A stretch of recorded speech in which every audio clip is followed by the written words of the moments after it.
안녕하세요, 밥상머리입니다. 어른들을 위한 그림책 테라피. 이번 시간에는 분노 다스리기에 대해서 또 대화 나눠보도록 하겠습니다. 분노 참 쉽지 않은 주제인 것 같아요. 네. 예, 우리가 참 이 화 때문에 불편한 그런 관계들이 되기도 하는데, 화가 이제 불화자를 사용을 하잖아요. 네. 그러니까 불처럼 이렇게 확 이렇게 타오르는 어떤 감정을 제어를 못해서 우리가 참 관계가 악화되는 경우가 참 많잖아요. 네. 저도 찔리는 게, 네. 저도 사실 약간의 분노 조절 장애 같은 게 때로 있어요. 네, 저도 있어요. 특별히 다 뭐. 육아할 때 이런 상황들이 많이 생기는 것 같아요. 좀 욱하는 거. 99도라고 하잖아요. 네. 우리가 항상 99도 상태인데 네. 우리 아이들이 1을 더하면은 네. 그게 그냥 확 폭발하는 경우가 네. 요즘 생기는 것 같아요. 네. 저도 사실 이렇게 나와서 이렇게 조곤조곤 얘기하지만 네. 버럭하는 경우 되게 많거든요. 이런 방송 보면 저희 아이가 엄마 가식적이야 이럴 수도 있어요. 저는 뭐 이중 인격상 죄송합니다. 네. 화라는 감정을 표현할 때요. 우리가 좀 수동적으로 표현하잖아요. 아, 네. 화가 난다. 화가 난다. 이렇게. 근데 그 화가 난다라고 표현을 하면은 그 안에 어떤 의미가 내포되어 있냐면 나 뭐뭐 때문에 화가 난 거야.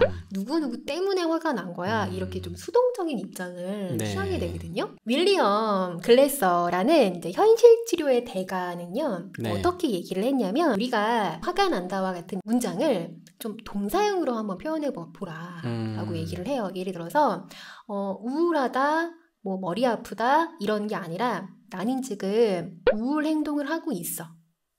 우울 행동을 하고 있어. 네, 행동? 화내는 행동하기. 네. 네, 이렇게 이거를 바꿔보잖아요. 그러면 주어가 누가 될까요? 화가 나는 거는 딴 네. 사람 때문에 화가 났지만 네. 그 화를 낸 거는 네. 자기 자신이 되겠죠. 그렇죠. 네. 그렇게 좀 동사형으로 그 단어를 좀 바꿔보면 주어가 타인이 아니라 내가 되거든요. 네. 네, 그래서 이 화의 원인이 누군가의 원인이 아니라 나한테 있다는 걸 조금 약간 알아차릴 수 있는 힌트가 되는 것 같아요. 이 말만 동사형으로 바꿔도. 작가님 말씀 들으니까 네. 제가 또 그림책 하나가 생각나서 소개를 해드리겠습니다. 네. 화가 나는 건 당연해라는 책인데요. 네.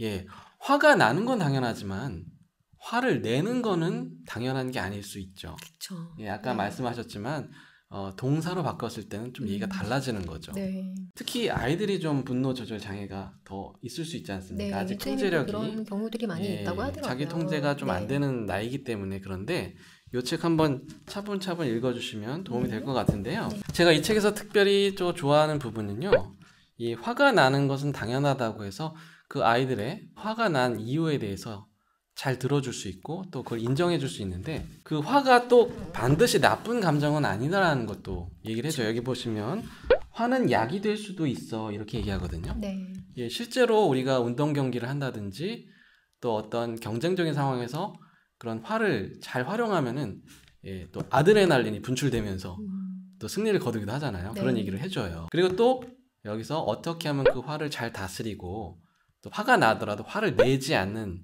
그런 방법에 대해서도 잘 이야기를 하고 있거든요. 예, 너무나 유명한 성경의 일화죠. 예, 사울왕과 다윗의 이야기입니다. 이 그림은 렘브란트가 그린 그림인데요. 지금 이렇게 보좌에 앉아 있는 인물이 이제 사울왕이죠.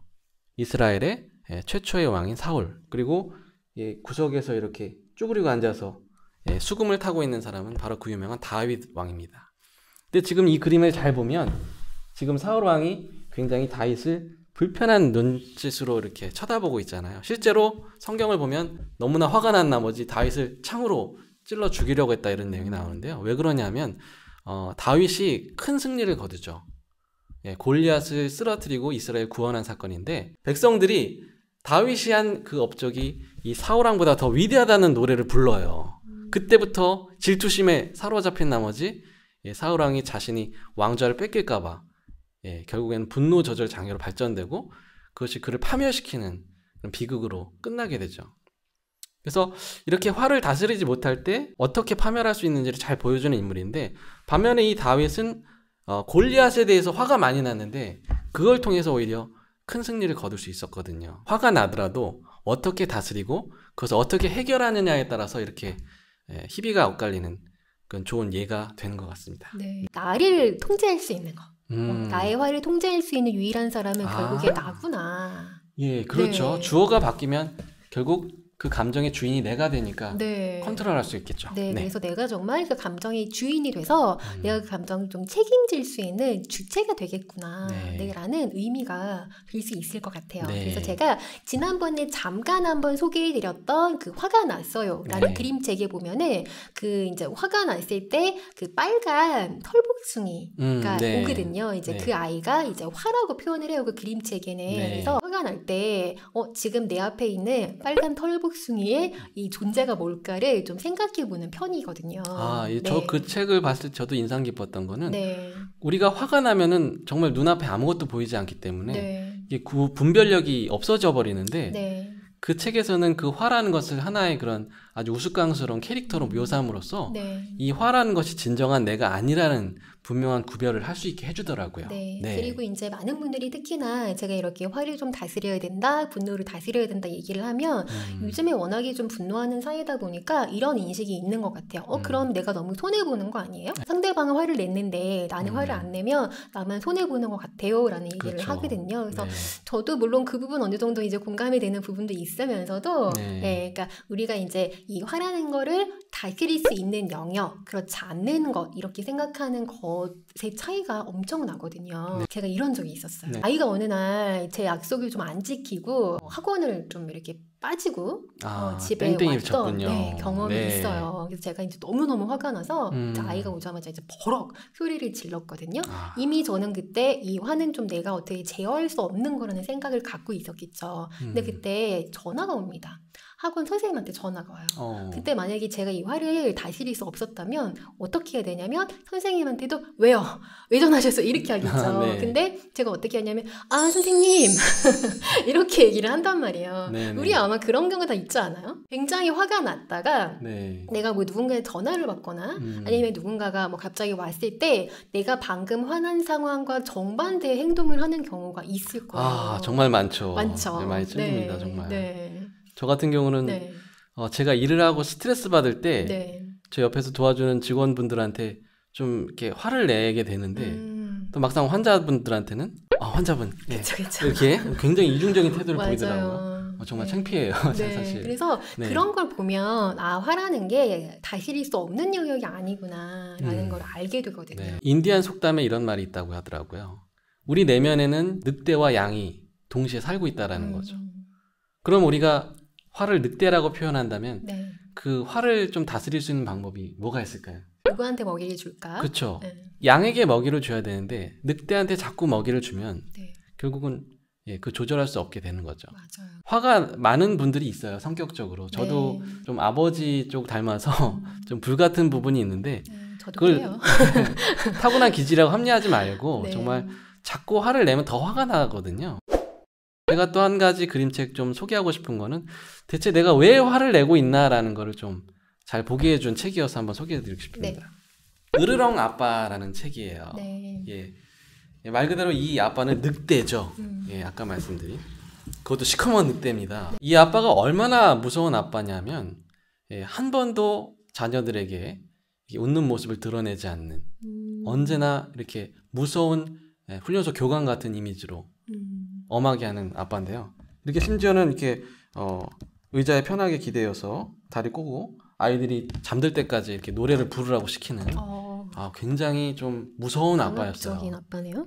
근데 이 이야기가 나중에 굉장히 재밌게 변하는데요.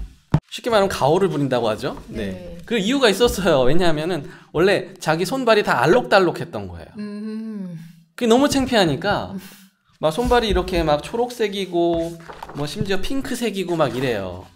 그게 창피한 나머지 이걸 감추고자 시커먼 장갑 또 장화 신고서 이렇게 무게 잡으면서 굉장히 무섭게 으르렁 거렸다는 얘기. 그래서 잠자는 동안에 이 아이들이 그 아빠의 가면을 다 벗겨버려요. 네. 그랬더니 정말 알록달록한 손발 꼬리가 다 드러나서 너무나 창피해가지고 이 아빠가 막 도망다닙니다. 그래서 심지어는 시커먼 페인트에다가 손발을 담그기도 하고요. 어떻게든 감춰보고자 하는데 다 실패하죠. 또 이 아빠가 이젠 모든 걸 다 해보다가 이걸 감출 수가 없으니까 포기하고 망연자실하고 있는데 이런 고백을 합니다. 자기 아내한테 숲에서 가장 알록달록한 늑대와 결혼한 것을 제발 후회하지 말아주세요. 이렇게. 그랬더니 그 아내와 그 자녀들이 이렇게 뒤에서 꼭 안아주면서 우리는 아빠 있는 모습 그대로를 사랑합니다 하면서 예, 행복하게 마무리 짓는데요. 해피엔딩으로 네. 잘 끝났네요. 저는 특별히 이 남성들이 이 으르렁 아빠처럼 예, 원래는 굉장히 따뜻하고 부드러운 내면을 갖고 있지만 그걸 드러냈을 경우 자신이 약해 보일까봐 드러내지 못하고 이렇게 감추고 있는 또 그걸 분노로 위장하고 있지 않나 하는 발견을 좀 하게 됐어요. 네. 그래서 정말 저 자신도 네. 그렇게 해야지 권위가 드러날 것 같아서 좀 엄격하게 하거나 좀 화난 것처럼 보이곤 하는데 네. 때로는 이렇게 그런 걸 다 벗어버리고 그 자기의 본 모습을 있는 그대로 네. 예, 또 보여줄 필요가 있지 않나 생각이 들었어요. 네. 대표님 뭐 그렇게 안 하셔도 굉장히 권위 있어 보이세요. 아. 부드러운 또 어떤 강한 카리스마가 있으셔서 그렇게 감사합니다. 하셔도 충분하실 것 같습니다. 네. 네. 그러면 저희가 또 이렇게 화를 다스리는 방법에 한번 이렇게 준비를 해봤어요. 첫 번째는요. 우리가 5초 심호흡을 한번 해보는 거예요. 네. 요거 정말 되게 효과적이에요. 저도 이제 화가 났을 때 의식적으로 제가 5초만 한번 세보자, 5초만 세보자라고 하거든요. 그러면 정말 이 5초 동안 생각하는 것만으로도 화가 굉장히 많이 해소되는 경우가 많아요. 화의 존재랑 마주하는 건데 제가 아까 소개해드렸던 그 화가 났어요 책에 그 빨간 털복숭이가 과연 뭘까? 지금 내 앞에 있는 이 존재가 뭘까를 한번 생각해 보는 거죠. 네. 네. 그래서 뭐 예를 들어서 우리 운전할 때 화나는 경우 되게 많잖아요. 그렇죠. 차들이 끼어들면 진짜 막 육두문자 욕이 나오기도 네네. 하고 이런 경우 많은데 사실 그거를 그냥 하나의 좀 자극으로 우리가 생각을 해보는 거예요. 네. 그냥 하나의 자극일 뿐인 거야. 내가 화가 날 상황이 아니야. 털복숭이의 존재는 그냥 이 상황일 뿐이야. 이렇게 생각해 보는 거죠. 화가 나는 그런 상황들 또는 화가 나는 타인의 말들이 있을 거 아니에요. 제가 몇 년 전에 굉장히 좀 몸이 아프고 이제 이렇게 있을 때 이제 저희 지인한테 이렇게 모함을 받은 적이 한 번 있어서 그때는 정말 화를 참을 수가 없겠더라고요. 네, 그렇죠. 그냥 뭐 달려가고 정말 이렇게 막 싸우고 했던 그런 적도 있었는데 네. 정말 화가 나는 상황이 있어요. 근데 네. 이제 그런 상황이 됐을 때 그런 어떤 상황, 그런 말이 하나의 어떤 그냥 자극일 뿐이라는 사실 좀 기억하는 거죠. 아까 제가 말씀드렸던 것처럼. 역시 그 화가 나는 상황에서는 그 감정보다는 네. 예, 냉철한 이성을 되찾아서 네. 또 내가 할 수 있는 그것을 선택하는 것이 그걸 극복할 수 있는 방법인 것 같습니다. 비폭력 대화의 감정 카드랑 욕구 카드를 한번 보시면 거기 굉장히 다양한 한 100여 개 정도가 되는 감정 욕구의 목록이 있는데 그거를 한번 가족들하고 이렇게 해보잖아요. 내가 화가 났던 그 상황의 감정을 분류를 해보면 참 내가 이기적인 존재라는 걸 되게 많이 깨닫는 경우도 되게 많아요. 화를 낼 일이 아니었는데 네, 그 안에 숨어있는 욕구가 결국에는 좀 나를 위한 욕구인 경우도 되게 많기 때문에 그렇게 분류를 해보면 아유 그래 나도 정말 한낱 이기적인 사람에 불과했구나 이런 걸 느끼는 경우 되게 많은 것 같아요. 네. 실제 사례를 가지고 한번 이렇게 한번 해보면 좋을 것 같은데 네. 이제 요 비폭력 대화 센터에서 판매하고 있는 저는 요 그로그 카드를 활용을 하거든요. 여기 보면은 감정 목록하고 욕구 목록이 있어서 네 한번 해볼 수 있을 것 같은데 대표님이 한번 최근에 사례를 한번 얘기해 주시면 좋을 것 같아요. 역시 아이들 키우면서 네. 생긴 일인데 네. 그 어버이날 때문에 제가 어머님 집에 가서 예, 저녁 맛있게 먹고 아이들 태우고 이제 집으로 오는 길이었는데요. 네. 예, 운전을 하다 보면은 안전에 이제 굉장히 신경을 많이 쓰잖아요. 또 그쵸. 좁은 골목길이다 보니까 접촉사고라도 날까봐 굉장히 신경 곤두 서 있었는데 그 순간 이제 제 딸아이가 뒤에서 그림책 낭독하는 거를 자꾸 틀어달라는데 계속 해달라고 보채는 거죠. 막 저는 정신없이 이렇게 뒤를 막 살피면서 네. 이렇게 나가고 있는데 그래서 하도 그러니까 제가 버럭 화를 냈죠. 그랬더니 제 아내가 아니 좋은 거 먹어놓고서 이렇게 마지막에 가서 네. 애를 갖다 화를 내가지고 근데 저도 되게 미안했거든요. 네. 그러면 우리가 네. 그 상황에서 대표님의 갖고 있었던 이제 감정을 제가 3개를 한번 골라보시라고 제가 했거든요. 골랐습니다. 네. 제가 하나씩 소개해드릴까요? 네. 예, 첫 처음에 번째 참 감정은 난처했습니다. 왜냐하면 제가 동시에 모든 걸 할 수 있는 건 아니잖아요. 네. 근데 분명 아빠로서 아이의 요청을 또 무시할 수도 없고 굉장히 당황스럽고요. 네. 그러면 그 난처함 속에 네. 이제 욕구는 뭐였을까요? 예, 좀 더 나에게 그 좀 내 마음을 좀 이해해주고 기다려라는 말을 좀 잘 듣고 좀 참아줬으면 하는 그 소통에 대한 욕구가 있었습니다. 네. 그러면 두 번째 감정은 예, 당연히 좀 그런 상황이 되다 보니까 좀 흥분이 되죠. 네. 예, 점점 화가 이제 올라가는 그런 상황이 됐던 거죠. 네네. 그러면 그 감정 속에 들어있는 욕구는?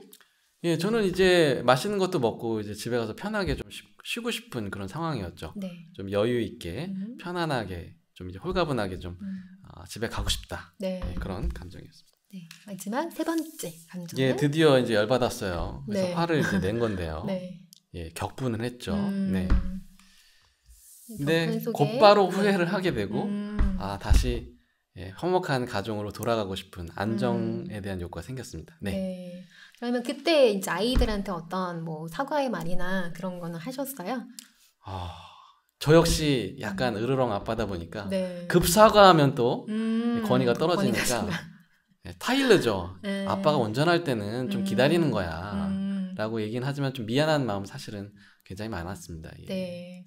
그래서 이렇게 아이들하고도 이런 상황을 갖고 물론 그 순간에는 워낙 또 급박한 상황 운전도 하셔야 되니까 그렇게 타이리는 거밖에 안 된다고 하더라도 네. 집에 왔을 때 이렇게 카드나 이런 걸 활용해서 이때 아빠 사실 이런 감정이었다. 근데 이때 아빠 사실 이런 거 좀 원했어. 이렇게 얘기를 하다 보면 다음엔 좀 너희들이 이래줄 수 있을까? 좀 아빠 마음을 좀 알아줄 수 있을까? 이렇게 얘기하다 보면 조금 더 감정에 대해서 명확하게 체크가 되고 아이들도 조금 이렇게 우리가 어떤 자극하고 그 반응 사이에 이 공간이 조금 더 넓어지지 않나. 너무 좋은 합니다. 방법인데요. 제가 미리 알았으면 이렇게 네. 집에서 카드 게임 하면서 아빠의 그런 난처함에 대해서 설명도 하고 좀 미안하다는 말도 했을 수 있을 것 같아요. 네. 비터 프랭클이 그렇게 얘기했잖아요. 네. 자극과 반응 사이에 공간이 있다. 그러니까 결국엔 우리가 화를 다스린다는 거는 이 어떤 자극과 반응 사이에 공간을 얼마만큼 넓혀갈 것인가가 굉장히 좀 중요한 포인트가 되는 것 같아요. 네. 아까 같은 우리의 상황에서 화가 났어. 자극이 났을 때 바로 반응하는가. 그 다음에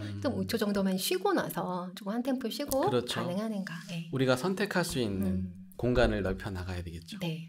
아무리 사나운 사자도 길들이면 서커스에서 공연을 할 수 있습니다. 우리 안에 있는 화도 잘 다스려야겠는데요.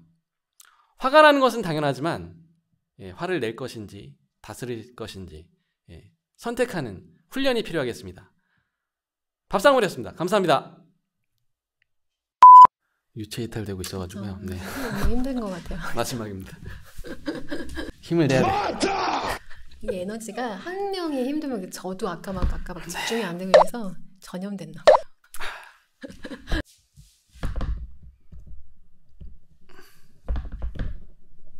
네, 됐습니다.